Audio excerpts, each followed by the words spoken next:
So yeah, let's talk now about some of these so-called basis transformations, which we often use. The first one is, I think it can be immediately understood. It's how it is realized. It's a translation, as we said, or a movement of a point coordinate in 2D space, as here in the example, or of course then extended to a 3D space in a straightforward way. So we see here the basis transformation matrix. You see here it has the identity matrix here in that upper 3x3 matrix, which simply indicates that, so to say, when we only use that identity matrix, the point coordinate would simply remain unchanged. And then all we do here is by using the last column and multiplying with a 1 here in the fourth component of the input vertex, we just add a translation to the initial coordinate.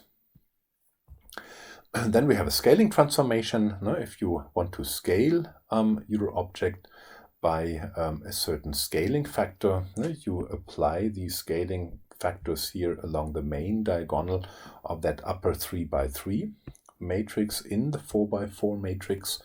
Then you see here immediately what happens if Sx, Sy, and Sz are exactly equal to 1. Then nothing happens. Then you again have the identity matrix, which just leaves everything unchanged.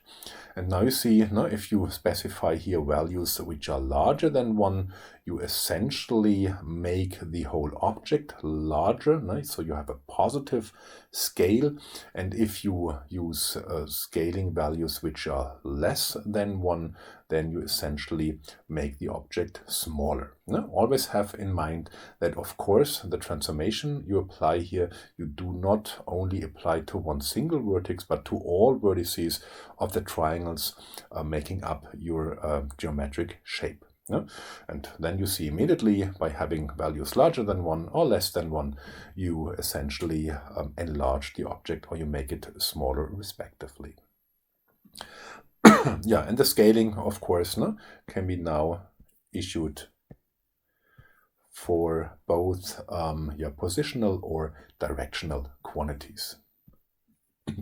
Then we have the standard rotations. For instance, here the standard rotation about the z-axis.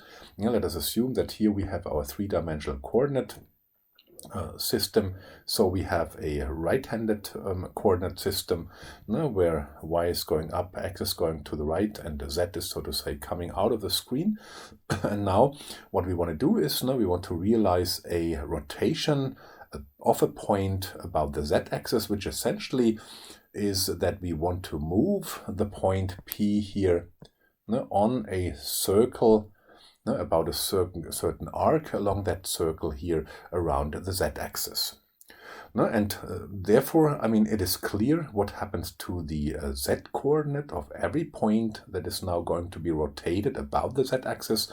The z-coordinate always remains the same because we are rotating about the z-axis. And therefore, we immediately see that that last column, the third column here in the 4x4 transformation matrix, is just a 0, 0, 1, indicating that the z-coordinate remains and the same. And then we change the x and the y-coordinate of the input vertex by rotating it along that circle about the z-axis. And you see here these cosine and sine terms, which essentially tell what you do. So the x component, the x prime component, is given by the cosine of the rotation angle times x minus the sine of the rotation angle times y. And the y prime coordinate is given as the sine of the rotation angle times x and the cosine of the rotation angle times y. Now that essentially exactly, so to say, moves the vertex along that circle by changing the x and the y coordinates of the transformed point accordingly. So and of course that can be extended then to obtain rotations about the y and the x-axis in the very same way.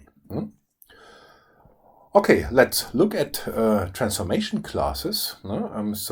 In order to also classify the types of transformations we perform here. So the first type of transformations is what we call rigid or Euclidean transformations. So, and the transformations belonging to that particular type are the translation, the rotation, and the identity transformation, which doesn't change anything. These are called rigid or Euclidean transformations, and the properties these transformations have is that they preserve distances and they preserve angles. So it's clear if you have an object and you just translate that object, and you now look at the distances between two different points on that object. Now let us assume you have that fish model here, and I take the point here, for instance, and I take the point here. Now then it's clear if I just translate the entire object, now the distance between these 2 points here won't change. Now it's also clear that if I rotate the whole object as I have done here, then if I take the 2 points again, here and here, the distance between these 2 points didn't change. And it's also clear that if I measure angles between structure in these objects, for instance, the angle here, then also if I transform now this object via a translation or a rotation, then none of these angles changes. So in summary, the rigid body transformation preserves distances and preserves angles. Then we have what we call a similarity transformation, and the similarity transformation now does not preserve distances anymore, it does only preserves angles.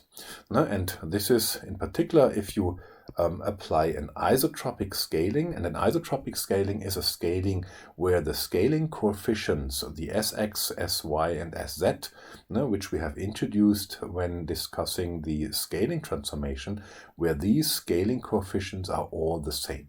So that means that we have an isotropic scaling. We scale about the same factor along each of the 3 coordinate axes. And it's clear that such a transformation preserves angles. As we see here, when going from here to there, we simply have taken the object. We have rotated it first. The rotation, of course, preserves angles and distances, but then we have performed an additional isotropic scaling, or let's say we have first applied the scaling and then rotated it. And that scaling, that isotropic scaling, that does not preserve distances anymore, because now, of course, the distance here has been shrunk, but the angles are still preserved.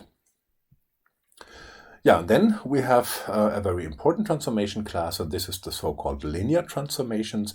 So first of all, what is a linear transformation? A linear transformation is a transformation which adheres to the following 3 properties. That means if I linearly transform the sum of 2 elements P and Q, I can write that as first transforming linearly the first element and then adding to it the transformed second element.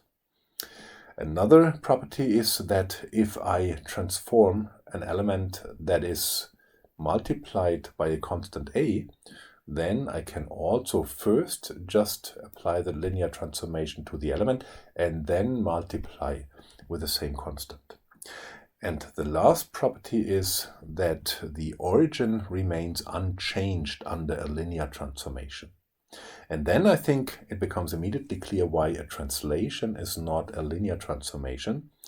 Because if I perform a translation, the origin, when the translation is applied to the origin would be moved to some other point in the space. And that means that this property would be violated, and this then means that a translation does not belong to the linear transformations. So the linear transformations are now the identity, the rotation, the isotropic scaling, but then also arbitrary scalings, and in addition so-called shears, which you see, for instance, here in this example. Yeah, and then finally we have what we call the affine transformations. The affine transformations now contain all the different transformations we have looked at on the previous slides. And the affine transformations have the property that they preserve parallel lines. No? Meaning that if you have two parallel lines before the transformation, then due to an affine transformation, these parallel lines may come to lie at some other position and also at some other orientation and also at some different distance, at a different distance to each other. But these lines, if they were parallel before the transformation, are still parallel to each other after the transformation. So parallelity is preserved by the affine transformations.